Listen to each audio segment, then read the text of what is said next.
ഈ സമ്മേളനത്തിൻ്റെ അധ്യക്ഷനായിരിക്കുന്ന ബഹുമാനപ്പെട്ട കത്തോലിക്ക കോൺഗ്രസിൻ്റെ ഗ്ലോബൽ പ്രസിഡന്റ് ആദരണീയനായ പ്രൊഫസർ രാജീവ് കൊച്ചുപറമ്പിൽ സാറ്, ഈ സമ്മേളനം ഉദ്ഘാടനം ചെയ്യുവാൻ നമ്മുടെ ഇടയിൽ സന്നിഹിതനായിരിക്കുന്ന സിറോ മലബാർ സഭ സിനഡിൻ്റെ സെക്രട്ടറിയും തലശ്ശേരി അതിരൂപതയുടെ ആർച്ച് ബിഷപ്പുമായിരിക്കുന്ന ഈ കേരള സമൂഹത്തിന് രാഷ്ട്രീയ സാമൂഹിക രംഗങ്ങളിലെ ദിശാബോധം നൽകുന്ന ആദരണീയനായ arch bishop Mar Joseph Pamplany പിതാവേ, പാലക്കാട് രൂപതയുടെ ആദരണീയനായ അധ്യക്ഷൻ, കേരള സഭയുടെ യുവത്വത്തിൻ്റെ പ്രതീകം, കത്തോലിക്ക കോൺഗ്രസിൻ്റെ ശക്തനായ തേരാളി അഭിവന്ദ്യനായ പീറ്റർ പിതാവേ, അഭിവന്ദ്യ മാർ ജോസഫ് പാമ്പ്ളാനി പിതാവിൻ്റെയും എളിയവനായ എൻ്റെയും അനേകം വൈദികരുടെയും ഗുരുഭൂതനായിരിക്കുന്ന പാലക്കാട് രൂപതയുടെ മുൻ അധ്യക്ഷൻ അഭിവന്ദ്യനായ ജേക്കബ് മനത്തോടത്ത് പിതാവ് ഞങ്ങളെ ലോജിക്ക് പഠിപ്പിച്ചതൊക്കെ ഞാൻ ഇപ്പോഴും ഓർത്തിരിക്കുന്നുണ്ട്. ആ സില്ലി ജോസിയൊക്കെ പഠിപ്പിച്ചത് അഭിവന്ദ്യ പാമ്പ്ളാനി പിതാവ് ഓർത്തിരിക്കുന്നുണ്ട്. അത് നന്ദിയോടെ ഓർക്കുകയാണ്.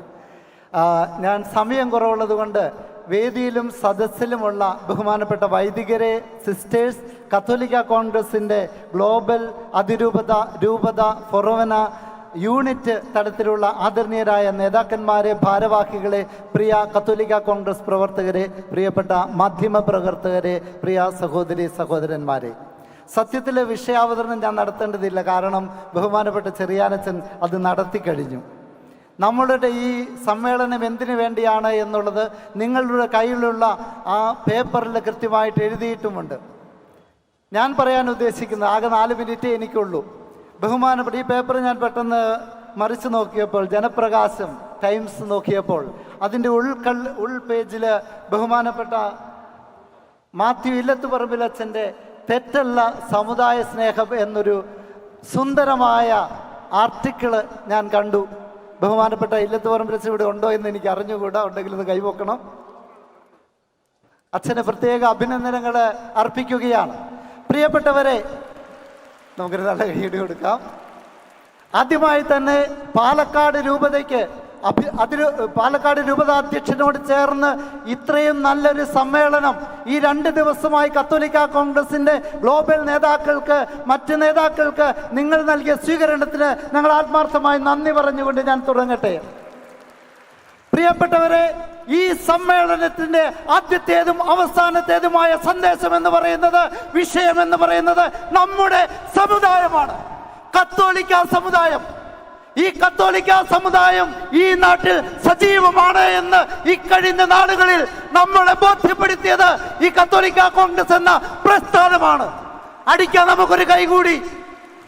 നമ്മുടെ വിജു സാറ്, നമ്മുടെ രാജീവ് സാറ് തുടങ്ങിയ നേതാക്കൾക്കൊപ്പം അഭിവന്ദ്യരായ പിതാക്കന്മാരുടെ പിന്തുണ കൂടി ഉണ്ടായപ്പോൾ ഇന്നാട്ടിലെ പാർട്ടിക്കാര്, ഇന്നാട്ടിലെ ഗവൺമെന്റുകളെ നമ്മളെ ശ്രമിക്കുവാൻ തുടങ്ങി.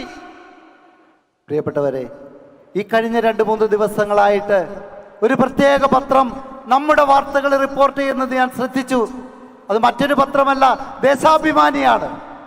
ദേശാഭിമാനി പത്രം ആരുടെ പത്രമാണ് നിങ്ങൾക്കറിയാം? ഇടതുപക്ഷത്തിന്റെ CPM-ന്റെ മുഖപത്രമാണ്.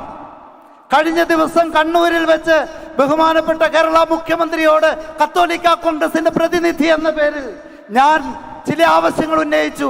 ആ ആവശ്യങ്ങൾ നമ്മുടെ പ്രസിഡന്റ് പറഞ്ഞു തന്ന കത്തോലിക്ക കോൺഗ്രസിന്റെ ആവശ്യങ്ങൾ തന്നെയാണ് ഇവിടെ എനിക്ക് മുമ്പേ പ്രസംഗിച്ച ചെറിയാനച്ചൻ പറഞ്ഞ അതേ ആവശ്യങ്ങൾ. അതിൽ വന്യജീവി പ്രശ്നത്തെക്കുറിച്ച് കേരള മുഖ്യമന്ത്രി ശ്രീ പിണറായി വിജയൻ കത്തോലിക്ക കോൺഗ്രസിന്റെ ആവശ്യത്തെക്കുറിച്ച് പ്രതികരിച്ചു. അത് അവരുടെ ദേശാഭിമാനി പത്രത്തിൽ അച്ചടിച്ചു വരികയും ചെയ്തു. എന്താണത്? പടക്കം പൊട്ടി വെടിവെച്ച് കൊന്ന പന്നിയുടെ ഇറച്ചിയുടെ പിറകെ ഇവിടുത്തെ ഉദ്യോഗസ്ഥർ പോകേണ്ട കാര്യമില്ല എന്ന് കേരള മുഖ്യമന്ത്രി പറഞ്ഞെങ്കിൽ അത് കത്തോലിക്ക കോൺഗ്രസിന്റെ വിജയമാണ്. പ്രിയപ്പെട്ടവരെ, ഈ ബിജു സാറിന്റെ നേതൃത്വത്തിൽ അതിജീവന യാത്രയിൽ നമ്മൾ ഉന്നയിച്ച വിഷയമായിരുന്നു വന്യജീവി പ്രശ്നം.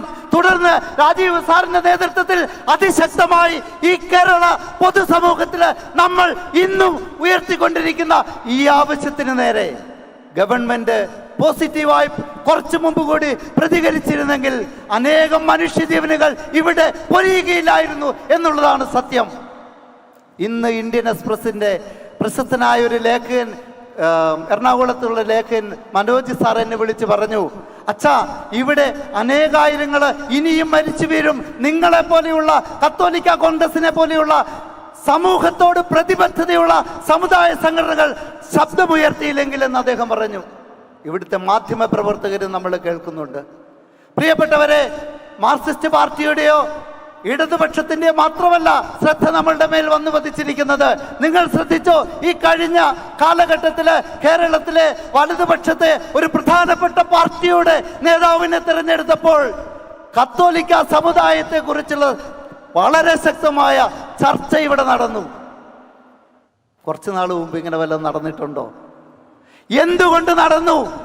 കത്തോലിക്ക കോൺഗ്രസിന്റെ സമുന്നതരായ നേതാക്കന്മാരും അഭിമന്യ പിതാക്കന്മാരും നിസ്സംശയം കേരള പൊതുസമൂഹത്തോട്, ഇവിടുത്തെ പാർട്ടികളോട് പറഞ്ഞു, ഞങ്ങൾ ആരുടെയും ഫിക്സഡ് ഡിപ്പോസിറ്റ് ആണെന്ന് നിങ്ങൾ തെറ്റിദ്ധരിക്കരുത്. കത്തോലിക്ക സമുദായത്തെ, ക്രൈസ്തവ സമുദായത്തെ അവഗണിച്ചാൽ തിക്തഫലങ്ങൾ നിങ്ങൾ വരും തിരഞ്ഞെടുപ്പുകളിൽ അനുഭവിക്കേണ്ടി വരും. പ്രിയപ്പെട്ടവരെ, നമ്മുടെ ഒറ്റക്കെട്ടായ തീരുമാനമാണത്. രാഷ്ട്രീയമായ ശക്തിയായി നമ്മൾ വളരുമെന്നത് നമ്മുടെ തീരുമാനമാണ്. ആരുടെയും മുമ്പിൽ ഒച്ചാനിച്ച് നിൽക്കുവാനോ കരഞ്ഞ് കാലുപിടിക്കുവാനോ ഈ സമുദായം ഇനി മിനക്കെടില്ല. അവകാശങ്ങൾ എണ്ണിപ്പറഞ്ഞ് ആവശ്യങ്ങളായി അനുഭവിക്കുന്നതിന് വേണ്ടി നമ്മൾ മുന്നോട്ട് വന്നിരിക്കുകയാണ്. എൻ്റെ സമയം കുറഞ്ഞതുകൊണ്ട് ഞാൻ നിർത്തുകയാണ്. നമ്മളാരും ഒറ്റയ്ക്കല്ല, നമ്മൾ ഒറ്റക്കെട്ടാണ്. പാലക്കാട് രൂപത, തലശ്ശേരി രൂപത, ചങ്ങനാശ്ശേരി രൂപത, താമരശ്ശേരി രൂപത, ഇടുക്കി രൂപത ഒന്നും ഒറ്റപ്പെട്ട രൂപതകളല്ല. സീറോ മലബാർ സമുദായം എന്ന ഒറ്റക്കെട്ടായ ഒരു സമുദായ ശക്തിയാണ് എന്ന് നമ്മൾ തിരിച്ചറിയണം. പ്രിയപ്പെട്ടവരെ, കഴിഞ്ഞ ദിവസം നമ്മുടെ ഒരു വിശുദ്ധ പ്രതീകമായ കുരിശിനെ ഫോറസ്റ്റ് ഉദ്യോഗസ്ഥര് അപമാനിച്ചത് നമ്മൾ കണ്ടു. കോതമംഗലം രൂപതയിൽ എന്തേ ഇവിടുത്തെ സാംസ്കാരിക നായകന്മാർക്ക് മിണ്ടാൻ പറ്റാത്തത്? അവരുടെ നാവടഞ്ഞു പോയോ? ക്രൈസ്തവരുടെ വിശുദ്ധ ബിംബങ്ങളെ അവഹേളിക്കുമ്പോൾ നമ്മൾ ഒറ്റക്കെട്ടായി പ്രതികരിക്കണം. പ്രിയപ്പെട്ടവരെ, ഇനി ഒരിടത്തും ഒരു സർക്കാർ ഉദ്യോഗസ്ഥനും നമ്മുടെ കുരിശ് പറിക്കാൻ അനുവദിക്കരുത്.